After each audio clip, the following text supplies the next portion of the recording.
सच्चिदानन्दरूपाय विश्वोत्पत्त्यादिहेतवे तापत्रयविनाशाय श्रीकृष्णाय वयं नमः। मित्रों, मेरे YouTube चैनल विंध्य कल्पना में आपका स्वागत है। दोस्तों, आपने देखा थंबनेल में कि पुत्र प्राप्ति के लिए सबसे श्रेष्ठ व्रत कौन सा है। तो मित्रों, किसी भी इष्ट को मानकर आप किसी भी प्रकार का व्रत करें, यदि आपने मन से किया और सही पूजन विधि से किया तो आपको अवश्य पुत्र की प्राप्ति होगी। जैसे एकादशी व्रत भी बहुत ज़्यादा प्रभावशाली है, लेकिन नियम से होना चाहिए।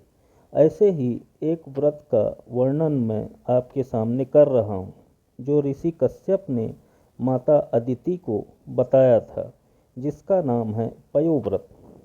मित्रों, हम चलते हैं कुछ समय पहले। मित्रों, समुद्र मंथन के पहले देवता दानवों से पराजित तो होते ही थे और बहुत संख्या में मारे भी जाते थे।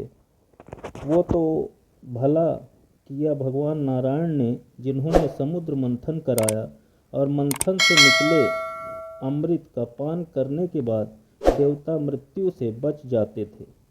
अब देवता अमृत पीकर और आलसी होने लगे थे।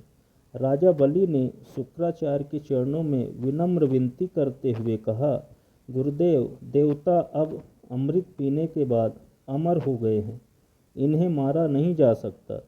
गुरु शुक्राचार्य ने कहा, बलि, देवताओं को मारा तो नहीं जा सकता, पर हराया जा सकता है। मैं तुम्हें आज्ञा देता हूँ, जाओ और स्वर्ग पर विजय प्राप्त करो। गुरु शुक्राचार्य की आज्ञा मानकर बलि ने स्वर्ग पर चढ़ाई कर दी। स्वयं गुरु बृहस्पति भी इंद्र को बलि से बचा नहीं पाए। जब बलि विश्व विजयी हो गए और स्वर्ग को भी अपने कब्जे में ले लिया, तब देवता मारे मारे फिरने लगे। और यदि पुत्र को किसी भी प्रकार का कष्ट हो या पुत्र के ऊपर किसी प्रकार की विपत्ति आई हो, तो सबसे ज़्यादा परेशान माँ होती है। देवताओं की माँ अदिति हैं। माँ अदिति को देवताओं की यह दशा देखकर बड़ा दुख हुआ। कश्यप ऋषि की समाधि टूटी और वे अदिति के पास आए। अदिति को उदास देखकर कश्यप जी ने पूछा, तुम क्यों उदास हो? माता अदिति ने जवाब दिया, आपको तो कुछ पता ही नहीं चलता, आप हमेशा समाधि में ही रहते हैं। मेरे बेटे इंद्र के जीवन में इस समय क्या चल रहा है, आप क्या जाने। बलि ने स्वर्ग पर आधिपत्य कर लिया। मेरे बेटे देवतागण मारे मारे डोल रहे हैं। कश्यप जी ने कहा, कौन किसका पिता, कौन किसका पति, कौन राजा, किसका राज्य, सब प्रभु की इच्छा से होता है। माता अदिति ने कहा, मेरे पुत्रों के जीवन में इतना बड़ा संकट है और आप वेदांत बखान रहे हैं।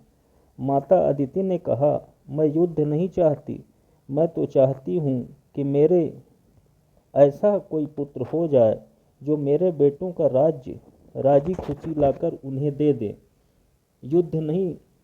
कश्यप जी ने कहा, देवी, तुम्हारा इतना ही मन है तो मैं एक विधि बताता हूँ, उस विधि से व्रत करो, तुम्हें पुत्र अवश्य प्राप्त होगा। उस व्रत का नाम है पयोव्रत।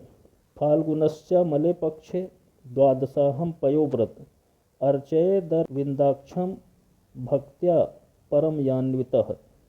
यह व्रत फागुन मास के शुक्ल पक्ष में 12 दिन तक केवल दूध पीकर किया जाता है और परम भक्ति से भगवान कमल नयन की पूजा की जाती है। और अमावस्या के दिन अगर मिल सके तो सूकर की खोदी हुई मिट्टी से अपना शरीर मलकर नदी में स्नान करना चाहिए और पृथ्वी की पूजा करना चाहिए। तत्पश्चात भगवान सच्चिदानंद की पूजा करनी चाहिए।